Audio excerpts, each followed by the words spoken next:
what do you notice in the image behind me? Well, you might see the shoes of different shapes and sizes and the green grass. But what you didn't see is this: 7,000 pairs of shoes organized by the international advocacy group AVIS, which focuses on local grassroots activism as the way to make change. These 7,000 pairs of shoes on the Capitol lawn represent the 7,000 lives of children lost due to gun violence since the Sandy Hook massacre. Importantly, many of these shoes were gathered from families who are affected by gun violence. And it's this question of how something so personal and private as the loss of a loved one or a friend, and how that becomes activated politically through a collective action, that I'm interested in today. I first came across this question with the play Antigone when I acted in it my junior year here at Gallatin. Behind me is a family tree, so you know who I'm talking about in the play. Eteocles and Polynices, Antigone's brothers, before the beginning of the play, kill each other in a brutal civil war. At the beginning of the play, Creon declares an edict that Polynices will not be buried. Enraged at this, Antigone decides to bury her brother anyways. And it's this private act of burying her brother that becomes an action against the state, and therefore something that is political. Throughout this process, I then began to ask these questions. Whose lives are considered grievable? Who gets to determine what lives are considered grievable?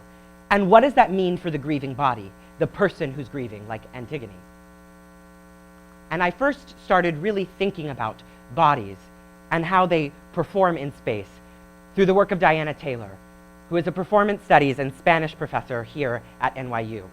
In her book, The Archive and the Repertoire, she talks about embodied memory and embodied practice as those things that live within inside our bodies, like performances, gestures, orality, what I'm doing right now, as something that is often described as ephemeral, non-reproducible knowledge.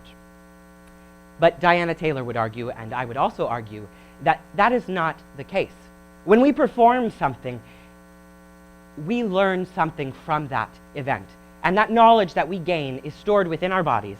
And then it has the potential to be reactivated and re-embodied at some future time for a potentially different purpose. And that is what I'm going to talk about for the rest of today. So the first example I give you comes from a protest in 2004. If you were in New York at the time, you probably saw some images of this. At this time, the Iraq War was in its swing, and the Bush re-election campaign was beginning to get underway. So what the protesters did was in direct opposition to the Bush moratorium. Importantly, Bush had put a moratorium on seeing images of the coffins being disembarked from the planes as soldiers returned home from war. And what that meant for those soldiers is that their lives were rendered invisible and therefore non-grievable. They became a part of a larger project of nation building and the security of US citizens at home and abroad. And Judith Butler talks about this when she says that certain lives have always had more support than others. And those lives that don't have that same support are then rendered non-grievable. And it's this question of non-grievability that I'm interested in how action, collective action, can unearth that. And so what the protesters did is they took the act, the ritual of carrying a coffin to a grave to give us that image that had been censored by the Bush administration.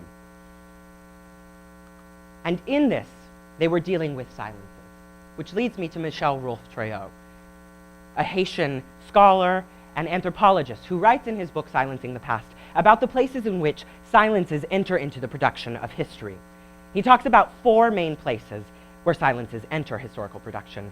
But for today, I'll focus on the first one, the moment of fact retrieval. That's the very creation of history right as we're making it. And so, what all of these examples have in common is that they are attempting to break those silences before they enter into the production of history. Which leads me to my next example, Las Madres de la Plaza de Mayo, Mothers of the Main Plaza, or Mothers of the Disappeared in Argentina.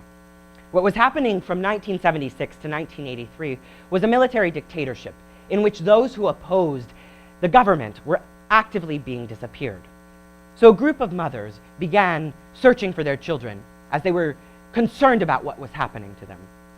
this organic group formed, and they began taking everyday objects, such as the pictures of their children, and placing them on banners like in the image you see behind me.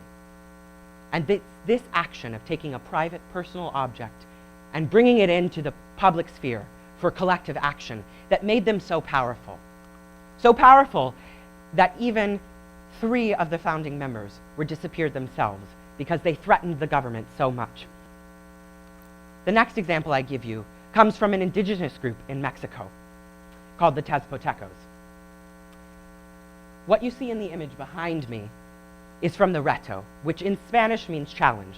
The reto combines pre-conquest practices to comment on the violence of the Spanish colonial empire, the conquest of Mexico. And so in 1995, the Mexican government was attempting to sell their land to developers to build a golf course. Enraged at this, they occupied their land, and their protests began to mirror the reto and other cultural practices that involved grieving, mourning, and celebration. And they were so powerful that they gained their land back. Their land was not sold to developers. And so it's these questions of how embodied practices live within ourselves and how they can be activated collectively that I'm interested in. And how can we activate those things in our everyday lives? The simple act of walking can turn into marching. Taking a knee for a proposal can turn into taking a knee like Colin Kaepernick and NFL players did to protest police brutality. To raising a hand can become hands up, don't shoot, like Black Lives Matter protesters have done and continue to do in the face of the death of black men and women. Sitting down can become sit-ins, like lunch counter sit-ins, that the civil rights protesters used throughout the 50s and 60s to protest segregation and lynchings. And finally, the act of sleeping or laying down can become a die-in, like ACT UP protesters used in the 1980s to protest against the thousands of lives being lost to the AIDS crisis. And so what I leave you with today is that we all have the power to take those everyday embodied practices that live within ourselves, that knowledge we already have, and we can take that and activate it in a collective way to make change. Thank you.